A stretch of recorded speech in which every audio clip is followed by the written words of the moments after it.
Clyde Frazier on Caitlin Clark sitting courtside, she doesn't look that formidable. Walt Clyde Frazier has brought the perspective of among the NBA's most accomplished defenders to the commentary booth for the past 3 decades, with Mr. Cool named to 7 all-defensive teams across his 10-year career with the New York Knicks. So, perhaps expectedly, Frazier is unfazed by one of the new generation's most celebrated scorers, Caitlin Clark, sizing up the WNBA Rookie of the Year as she made a courtside appearance during the Knicks' 132-121 loss in Indiana. She doesn't look that formidable. I could stop her, Frazier said about Clark as she appeared on the MSG broadcast. Play-by-play voice Mike Green made sure to highlight Clark's transformative skill set, adding, "Just put a ball in her hand, she is spectacular to watch." Clark and Frazier began their tremendous careers at the college level 60 years and 300 miles apart, both having transformative impacts on their university's basketball programs.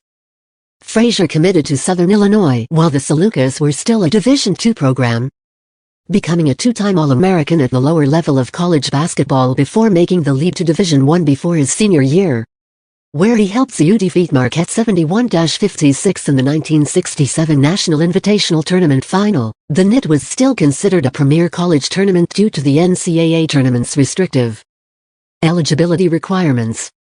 The Atlanta native was selected 5th overall in that year's NBA draft by the Knicks, where he enjoyed a decade of dominance as one of the NBA's best two-way players, averaging 21.2 points per game and making 7 All-Star appearances between 1969 and 1975. Frazier was also named to every all-defensive team during this stretch and racked up more than 2 steals per game in 1974 and 1975, the first 2 seasons that the NBA began recording the statistic. The 6th single-quote 4-point guard was surprisingly traded to Cleveland ahead of the 1977-78 season, which resulted in Frazier retiring after just a couple of seasons and beginning a broadcast career at TBS.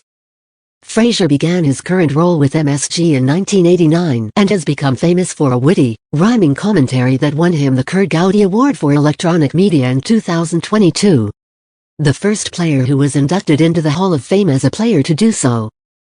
Clark, meanwhile, committed to her hometown Iowa Hawkeyes despite a 5-star recruiting profile and interest from nearly every premier program in women's college basketball. The dynamic point guard's decision paid off in spades, making consecutive NCAA championship games and breaking Pete Maravich's all-gender college basketball scoring record before the Indiana Fever selected her with the No. 1 overall pick this spring.